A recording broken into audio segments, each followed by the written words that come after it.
friends. Welcome back. I'm Stacey Bellward, the host of the Connected Families podcast. Welcome to our community. We are people committed to pursuing God's grace and truth, and then daily working to pass that grace and truth on to our children. I'm so glad that you're here today listening to this episode. And I have a question. If you were to guess, how many episodes do you think you have listened to? I ask that because this week marks our 5th anniversary of the podcast. It's amazing. We have dropped over 180 episodes. You are one of the 1.9 million listens to the Connected Families podcast, which really is the data point that gets our whole team choked up, especially me. We are humbled beyond measure that God has called us to support the transformation that He's doing in your family and families across the globe. People in 180 countries have listened to the podcast. Well, if this is your first episode or you have been listening for 5 years, we're grateful for you and thankful that you are part of our community. You know, to help us celebrate, would you tap through and send us a birthday greeting? Tell us what you appreciate about the show, or maybe specifically, what was one concept that has impacted you and your family? Well, you know, June has been a fun month already here on the podcast. The last 2 weeks have been all about play. In fact, the freebie, don't miss it, for this month adds on to the Connected Families framework with a guide for how play can look at each layer of the framework. It guides you through communicating the messages to your kids during play. I'm here for you. I hear you. I understand you. I care. I delight in you. Be sure to tap through and get that freebie on our show notes. Maybe at the same time, you can send us that birthday message. So today I invited the author of the book, 4 Habits of Raising Joy-Filled Kids, to the show. Chris Coursey co-authored the book, which is one in a series of books all on the habits of joy. For over 30 years, Chris has been developing and practicing brain-based solutions to train people, families, and communities to make relationships work. Chris and his wife, Jen, lead the organization called Thrive Today. They have 2 sons and live in Michigan, where I hear he loves the snow a lot. Since I'm in Minnesota, I can't wait to comment on that with him. Welcome to the Connected Families podcast, Chris. Thank you. I am so glad to be here. Thank you for having me. Well, I don't know how much snow you guys get in Michigan. We typically get a lot, Chris, but we got almost nothing this year, so you would have been disappointed. You know what? We didn't really get much snow here either in Michigan, and I was disappointed. I was so sad. I had my hopes up for a whole bunch of snow, and I think we had maybe a week or 2 of a little bit of snow, and that was it. Oh, are you snowmobilers with your boys? You know, I'm not, but we like to sled and be out in the snow. Any excuse to be out in the snow, we are game. We enjoy the outdoors and just playing in the snow. Yeah, if you're going to live up here in the north, you got to just embrace it and learn to enjoy it. I love cross-country skiing when we have snow. Yes, I love that. Oh, Chris, you know what? This is the big week. This is Father's Day week. So right. Happy Father's Day. Thank you. What a special time. Father's Day is one of my favorite times in the year. It is. Well, maybe Mother's Day is mine, but you know. Let me start by asking you this question. You know, we start the podcast every single week with kind of our theme of we want to be a community that receives God's grace and truth so that we can pass it on to our kids. That's what we believe. That's what we are working for as a community here at Connected Families. How do you receive God's grace and truth so that you can pass it on to your kids? Yeah, that's an excellent question. And, you know, I've really enjoyed getting to know the Father's heart more and more, in addition to really just digging into the scriptures with the very relational lens and just seeing God as our Heavenly Father who just loves and cares for us, who's with us. And I find that the more I learn about, you know, God's heart as a father, it helps me to be able to really try to convey the deep, profound love and joy that God has for me. I want my kids to be able to feel that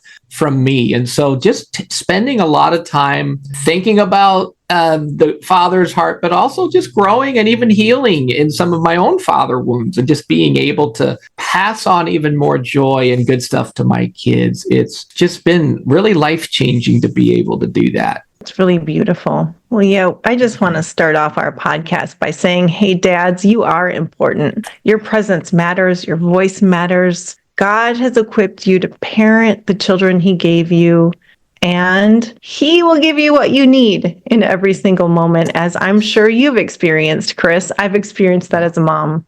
Yes. I feel like it's one of maybe the toughest jobs, but the most rewarding job is to be able to love our kiddos and watch them grow and be glad to be with them and grow joy along the way. Like, I can't think of a more important job than to get really good at loving our kiddos. Yeah. And we can do that best when we receive the love of the Father. Yes, amen. So that we can pass it on. Well, you mentioned the word joy, and today we're here to talk about joy, Chris. Yeah. The book that you wrote, co-authored with Marcus Warner, is called The 4 Habits of Raising Joy-Filled Kids. And I think that word joy sometimes feels ambiguous to people. Like, what? So let's just start off. When you use the word joy, what does that mean to you? How are we supposed to understand this word joy, particularly in the context of families? Yes, I love a brain researcher by the name of Alan Shore has done a lot of research and really looking at, from our perspective, how God created the brain. And one of the things Dr. Shore says is that joy is when you're the sparkle in someone else's eyes, where you're glad to be together. So we feel joy when we see faces light up. We see, body movement that's like energized with excitement. We hear it in the voice. The words will eventually also convey that. But joy is just like you see someone's really glad that you walked into the room, or we're really glad to be with our kiddos when we see them after maybe a little time away, maybe it was work or school or whatever it might be. And we have the chance to just light up when we see our kids, and their brain registers are lighting up like a Christmas tree to relational, glad to be together joy. Glad to be together joy, the sparkle in our eyes. I love that. I'm going to relate it to our Connected Families framework, because the second level of our framework is to connect, to communicate the message, you are loved no matter what. And kind of our tagline or the cheat sheet next to it is enjoy your kids. It's the delight. It's the sparkle. That's the second layer of our framework. So we get you, Chris. And that's why we invited you on to the podcast today. I love that. It. Yes. So then what do low joy families look like? Like, help us understand that. Yeah. So one of the things that the presence of joy does is it gives us strength to suffer well when things go wrong. And so we know hard stuff happens, and we live in a fallen world, a broken world. So the presence of joy gives us strength to be able to stay relational and to be able to hold on to what's important even while we navigate the hard stuff. So low joy often means that instead of looking for faces that are lighting up to see me, what happens is our brain starts to run on the fuel of fear. And so I start scanning for threats, or I get stuck focusing or ruminating on pain or problems. And so what happens is there's not a lot of glad to be togetherness, but we spend a lot of our energy and our time really focused on what's wrong or what hurts, or bad things that have happened. It's not a fun place to be. I've been in seasons of my life where I'd consider myself low joy, and you feel like you're just living reactively rather than relationally being able to be glad to be together. It's a hard place to be when our joy levels start to sink. I think maybe my pre-Connected Families days, it was when I had this view that I needed to fix my kids. I needed to fix these things, or life was going to get really bad. It was my job to see the bad almost. Yeah. Wow, that was such a low joy place to live instead of see the good and joy my kids. Yes. Does that sound right? That does. And I think you said it well. And that's it. We feel that. We kind of lose our peace when that happens. And that's why I like to say that a little bit of joy can go a long way, a little wind in our sails. We have lots and lots of parents that are in our community that come to us through our online courses and social media and meeting with coaches around the world. And I don't think we've had any parent come to us that has had bad intentions, right? They are all seeking the good things for their kids and for their families. I was definitely back in those days. I thought I was doing the right thing because I was working to help my kids.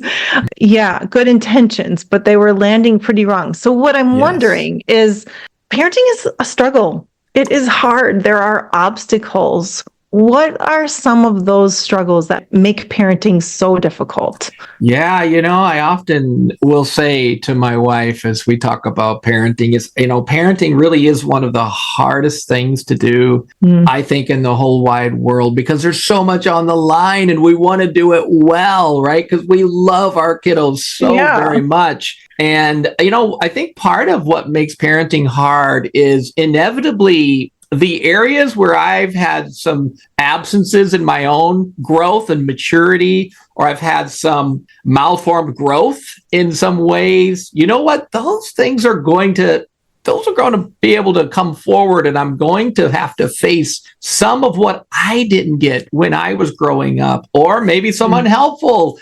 parenting, so to speak, that I received. And so part of parenting is we're constantly, in a sense, learning and facing some of what we don't feel equipped, or we just feel pretty overwhelmed by it all. And for me and my wife, we found that that's one of the big challenges we've had in our parenting journey is you bump into those places where your maturity's run out, or the joy isn't what it could have been. And then, in a sense, we kind of have two options. I just keep my kids stunted where my growth is maxed out, or I choose to lean into that and work on healing and growing in those ways. And that's hard to do. Like, that's really a steep climb, but the views are magnificent as we start to climb that mountain. And that's really where the joy is just such a gift as we parent and love on our kids.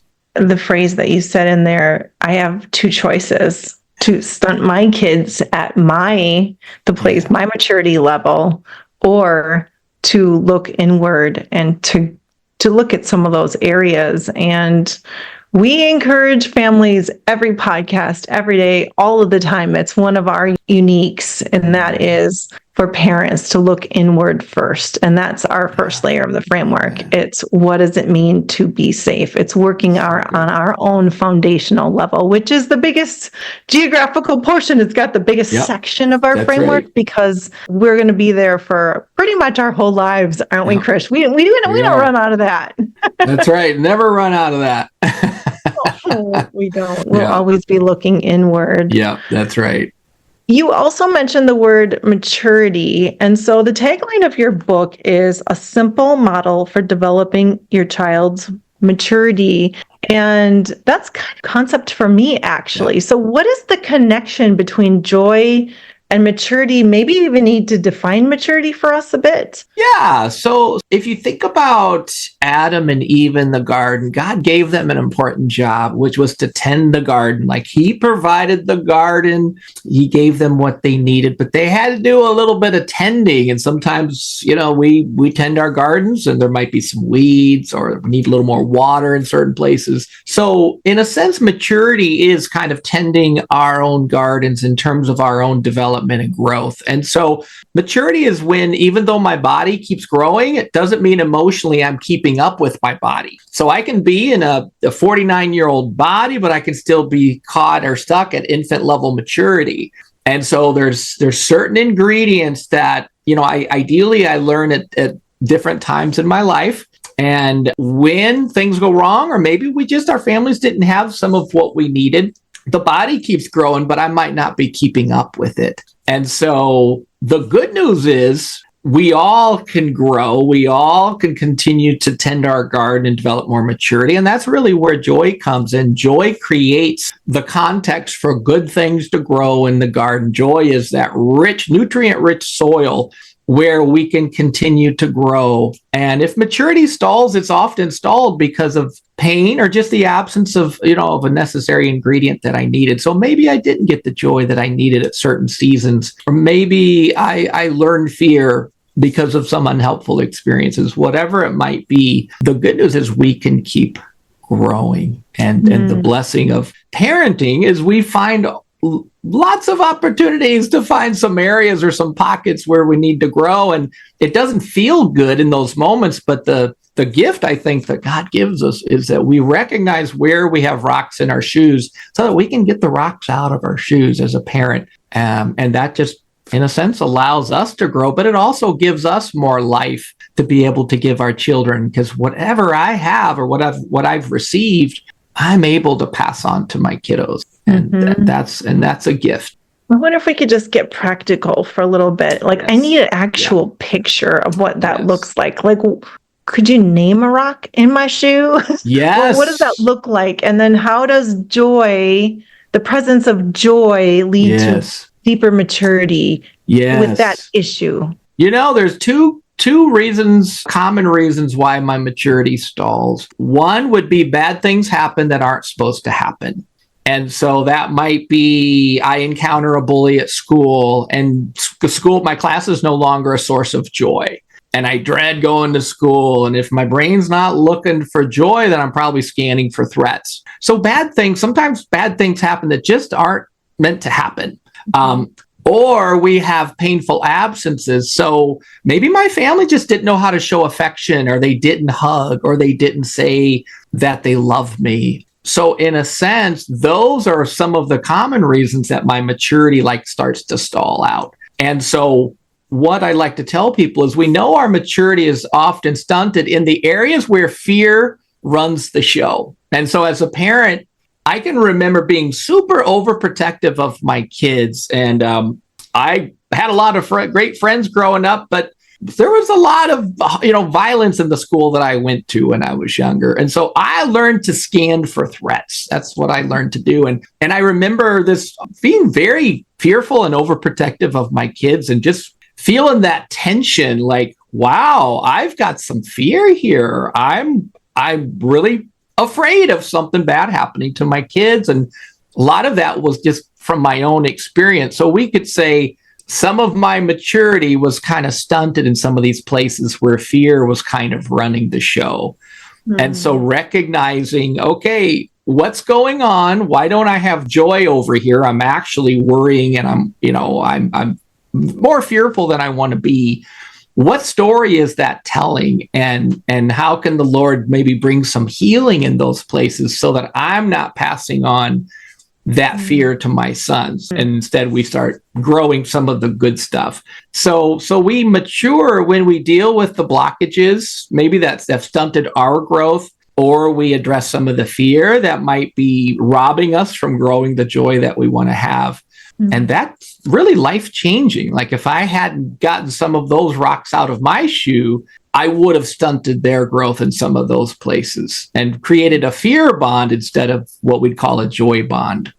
And I know from being human, there are a lot of fears that we have. Yes.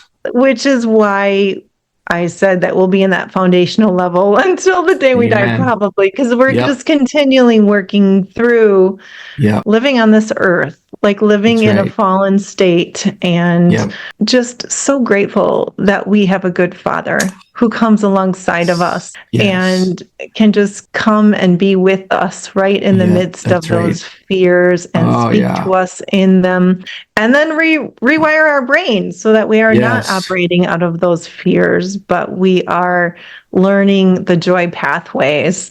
Can you just say a few words? What did that look like then? The shift from the fear rocks in your shoes to now it's joy. Yeah. So that is a glorious thing, really, is, part of where your brain records traumas are where I feel alone. And so where I feel alone and something feels really big and I don't feel like I have what I need, my brain can record that as a trauma. And so the beauty of Jesus, what the scripture would call Emmanuel, is God is with us. Like God is with us in the good places, the joyful places, but he's also with us in the hard places. So for me, when I recognize, wow, I have some fear, I'm like really overprotective, like more than I wanted to be. And I was like, well, Lord, where do I need your peaceful presence? Like, I'm worried about A, B, and C. So Lord, where are you? Where are you in those places? And really connecting with God's peaceful presence in some of those places where I felt alone completely changed my life. And so when we can, be able to find Jesus in the valley of the shadow of death, so to speak, what it does is it allows your brain to finish processing pain. So you're no longer have unprocessed pain that's kind of just leaking out, so to speak, in the present. And so part of that practice of just finding the Lord's peace in those places where I lost peace and finding examples from other parents. Like I found some other fathers who very deeply loving fathers, but they weren't driven in fear in some of the ways that I felt like I was being driven by fear. And so being able to watch their example and even hear some of their stories, I would ask them, like, how do you handle it when this is happening? Like, what would you do? And do you have any like stories you could tell me? So being able to hear some of those stories and in a sense, letting them model something that I just kind of needed someone, to show me how would you handle this? And it was like the light just came on and my brain like, oh, there is another way. And I don't have to be stuck or stunted over here. So the examples, as well as finding God's peace in those places where we've lost God's peace. It's transformational. And I love that it started with you just asking Jesus the question, just where are you in this? Yes. And that's where it can start for anybody. God is always near. He tells us he is near to us. So we just have to ask a question and then trust what we're hearing because he wants to talk to us. I love that.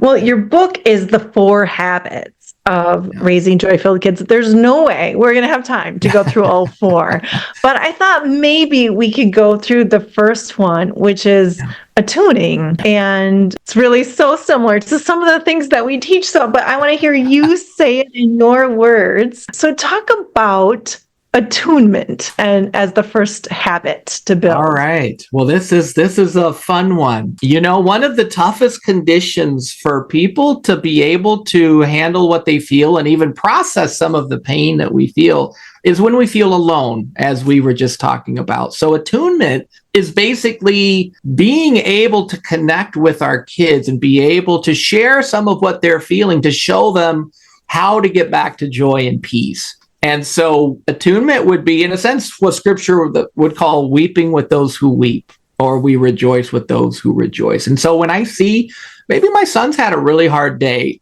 at school and he's coming home and I could see in his body language and just, how he's carrying himself on his face, he's not a happy camper. There's no joy there. And so I say, buddy, what's going on? Are you okay? And he says, well, no, Dad, I've had, a really hard day. And he starts to share his day. So what attunement is being able to recognize what's happening right now in my son and saying, oh, I hear that you're really sad because of what happened at school today.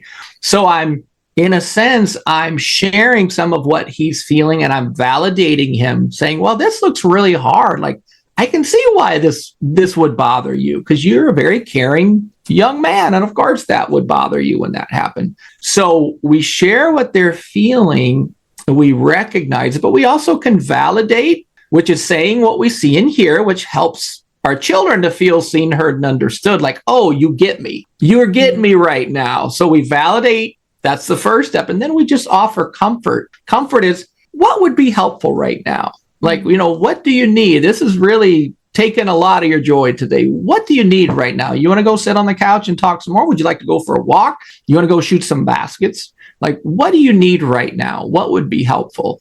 And the beauty of attunement, it's basically just helping our children to feel like someone's with them. They're not alone. And that right there grows their capacity to better navigate those big feelings. And now, of course, when our children are younger, more of this is actually nonverbal. So younger children, of course, look at the face. Like, do you see me? Like, I can remember when my son would fall down when he was really young, and he would look at me like, did you just see that? Like, should I be worried about this? So, our face and our voice really is where we would do a lot of this non-verbally when our kiddos are much younger. But as they get older, we still use our face and voice, but we can really include our words here to validate and comfort, so that then they can better feel what they're feeling, share what they're feeling, and quiet what they're feeling. And that's really what the brain wants to do. Like, can I feel this? Can I share it? And can I quiet it? And attunement really is the bridge from our upsets back to joy and peace, because someone's with me and I'm not alone here. And suddenly you start to see some peace start to return, or some joy start to return. It's a sense of, okay, someone's with me here, and even glad to be with me while I navigate some hard stuff. Yeah. And there's lots of opportunities to do this with our kids, right? On a daily basis, like lots of opportunities to be able to attune with our children so they don't feel alone or misunderstood. So it reminds me of resiliency. We're building that bounce back resiliency. Yes. We're teaching them, hey, you're not alone. And we can go from these high or big emotions, and we can come back through and come back to joy and peace and calm. I do have a question though, because I'm thinking, you mentioned, yes, there's lots of opportunities in a day, but I'm thinking about the parent who's like, I don't think I can validate when my child's really upset over maybe a fight they just had, and they were wrong. My child was the wrong one, and they're feeling all offended that, someone else wronged them, and that's not what happened. Or they're upset because they got maybe punished or something like that, right? How do I attune when I don't want to validate the emotion my child's feeling? That is an excellent question. I'm glad you brought this up, because this is actually what a lot of parents will feel some resistance to, the attuning part, because they don't want to agree with the problem. So I'll give you an example where my son is supposed to be cleaning his room, and I go down to check on him, and you know what? He got distracted and he's playing a game instead of cleaning his room. So, that's a common thing in our house. Oh, yes, so, I'm sure in my house too. Lots of those moments. So what I would do is say, hey, buddy, what happened? I see you didn't clean your room and you're doing something else instead. Right. So he's not doing the right thing, or he's supposed to be doing something else. He says, but I really wanted to play this game. I didn't want to wait. So the validation isn't going to agree with what he's doing. It just says, I see that you're feeling excited about your game, but you're supposed to be doing something else right now, aren't you? So the validation isn't signing off on the behavior. It's simply saying, I see that you're feeling this, right? And that's the important distinction, because we don't want to, enable something our kids are doing that's not good. So validation just says, I see you're really excited for your game. However, that's not what you're supposed to be doing. What are you supposed to be doing? That's right. Ask a question. What is it that you're supposed to be doing right now? That's it. That's it. So in a sense, the validation and the comfort is basically helping them feel seen, heard, and understood, so that then they can do whatever it is that they need to do. So we're not endorsing maybe the behavior where they're doing something they shouldn't be doing. It says, I can see you're feeling this way. But what's the important thing right now, or what should we be doing here? Yeah. But that's an important point, because we don't want our kids to feel like we're enabling something that they shouldn't be doing. That would be so counterproductive. Right. So I think the key is, I want my child to feel seen, heard, and understood, no matter what. But it doesn't mean that don't need to ask the questions and be what we like to say, kind but firm. Yes. Firm with what needs to happen right now, or what was supposed to happen, or what was agreed on earlier. Kind and firm in the midst of that. So I'm glad we made that distinction around attunement, because I love this. This is from our framework, it's the message to our kids: you are safe with me. Yeah, that's You are safe with me, and you are loved no matter what. Yeah. Even when you're not doing what you're supposed to. That's right. I will still attune, and I still see you. I want you to know that you are heard, and I'm working to understand you right now. Yes. So this is wonderful. That's Chris, huge. I have one last question before we wrap up the podcast today. So maybe after buying the book, okay, we're going to have a link in our show notes so people can find this one or the others that are in the series, like the 4 Habits of Marriages. Joy-filled marriages and joy-filled people. Yeah. There we go. Okay. So after maybe buying the book, they can go through the 4 habits, but where would you suggest a parent start in applying some of the understanding of building joy in their family? Where should they start? Yeah, I think probably foundational to all of this ultimately is anything we do to charge our relational batteries is going to directly influence what we have available for our kiddos.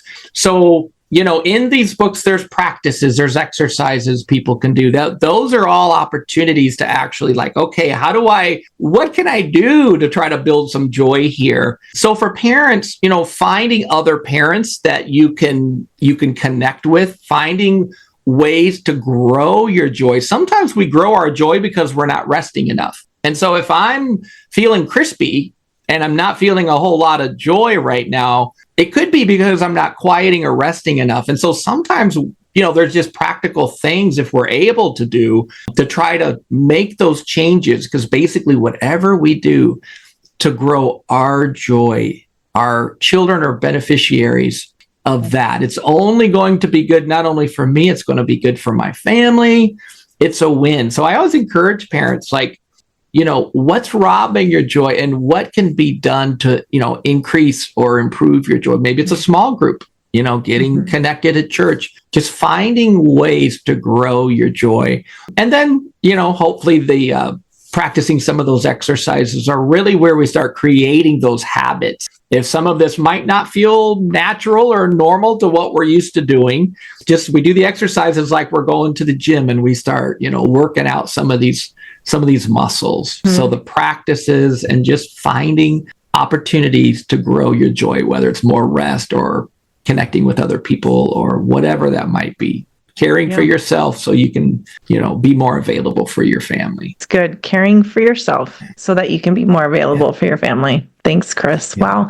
Thanks for coming on the Connected Families podcast today. This was a joy to have this conversation with you. Well, thank you. This was fun. I really enjoyed being here. Thanks for tuning in today, friends. Be sure to tap through to our show notes to grab this month's free resource, find links to Chris's books, and a link to the Connected Families bundle that's on sale right now. It's the bundle with our cool dishwasher safe stickers. My stickers look like new on my water bottle, and that's even after 10 washes. I'm telling you, it works. Well, hey, we are a listener-supported organization. Over 50,000 parents like you listen to this podcast every month. Individual donations make the work to equip and encourage families possible.